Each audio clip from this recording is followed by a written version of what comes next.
Good morning and welcome to Rising. We have a show to remember for the ages for you today.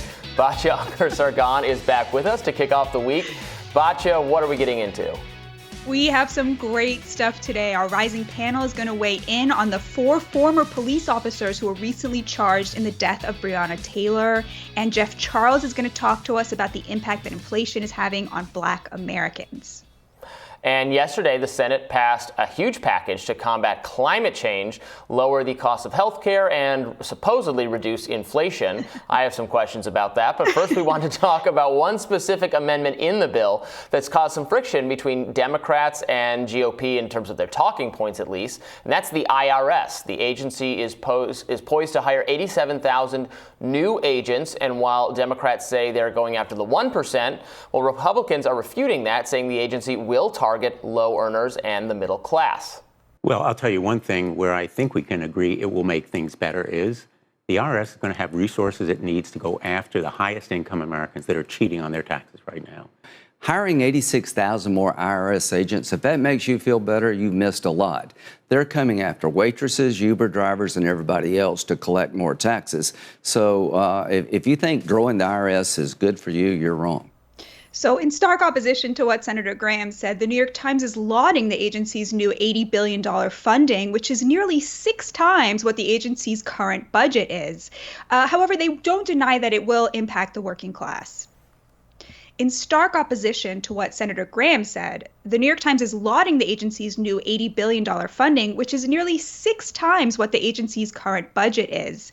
However, they deny it will impact the working class. Democrat Senator Ben Cardin echoed the message while on Fox News. Take a listen. Can you understand how 87,000 new IRS agents would scare the heck out of millions of Americans? Well, millions of Americans aren't going to be impacted by that other than getting better service from the IRS, having their telephone answered, getting the questions they need in order to comply with our tax laws. The auditing is going to be focused on those of high income, the large corporations, etc. So there's no reason to be fearful. And if you have paid your taxes and if you comply with our laws, you should want to make sure everyone else does that. Nothing to fear if you've nothing to hide. Where have we heard that before?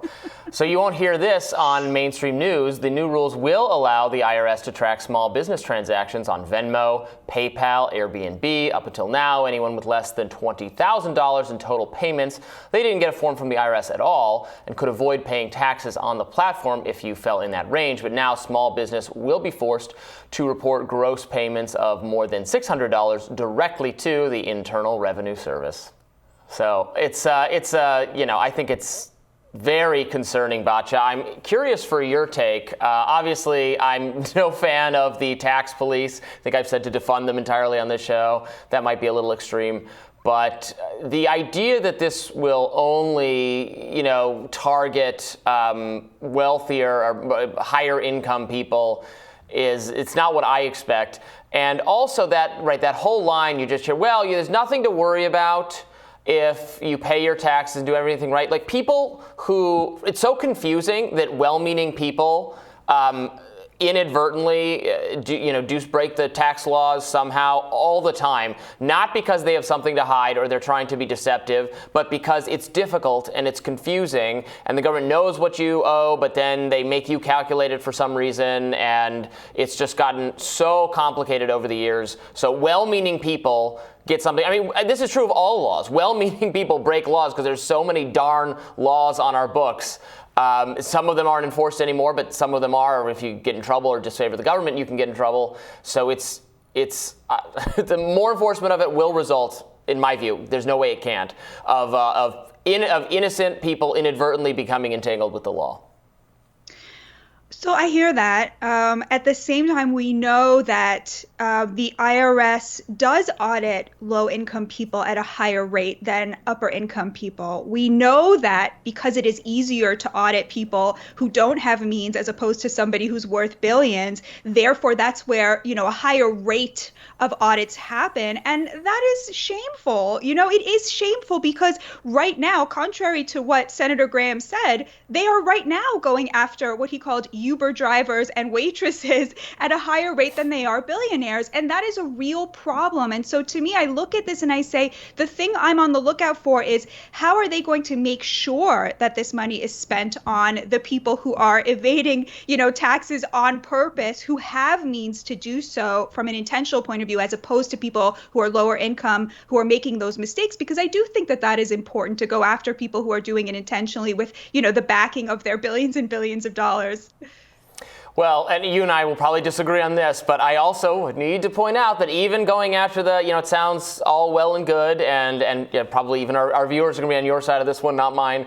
But going after the wealthy, okay, fine, but corporations, if you increase their tax burden, or you put them through more punishment, many of those costs are just costs they then pass on to to the consumers, right? So then we end up, it's not like, I think it's a little naive to just say, we're just going to, have more tax enforcement of those people. Well, those people have vast financial resources. Those corporations do, and they can pass those costs along to us. So it's not like we don't end up paying for those, which is, I think, the part of this thinking that, misses that. It doesn't take place in a vacuum. Like, these are all, the economy is very complicated, and it recalibrates, and corporations, maybe you think it's wrong, maybe you think it's immoral, but to maintain their profits, right? They just raise the price of goods or whatever the service is.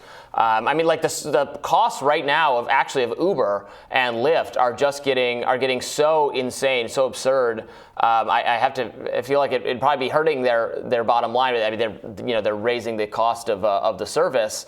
I have to think in part because of all the kind of regulations they've been hit with, or they've been targeted really by Democrats in a lot of places, to the extent that this service is becoming probably unusable for a lot of people. So it's not, it's real headaches that the government can put you through.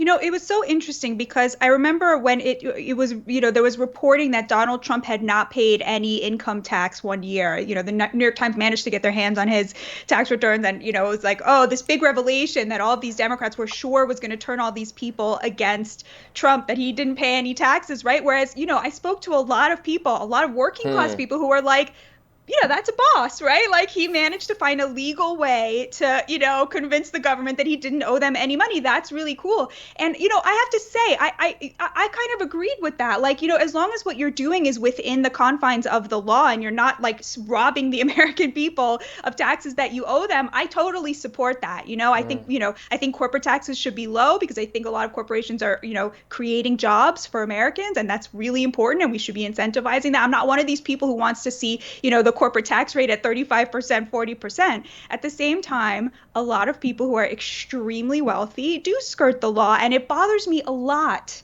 that they are, not the focus of the IRS. They are not the focus of enforcement, that the enforcement is happening at a higher rate for people who are really, really at the bottom of the income scale. I mean, if you're making less than $25,000 a year, I mean, it is just appalling that you would ever be, in the crosshairs of the IRS. And yet we know that, people who make, less than $25,000 a year, it's just some stats I pulled up, they're audited at 2.7%, whereas, people who make between $25,000 and $100,000 a year are audited at 1.3%, so less. And then businesses that make more than $100,000 a year in sales, 2.4%, which is still less than people making under $25,000 a year. So to me, that's just wrong. And if the Democrats have a way to make sure that this $80 billion is going to go to the right place, to doing the right thing, I support it.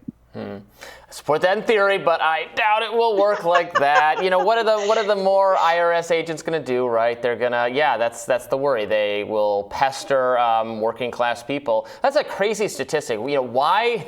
What is wrong with our government that it wants to make life more difficult for those who are struggling, for those who have, the least access to food and housing, et cetera? It's so indicative of the priorities of, I guess, the kinds of people who staff these agencies.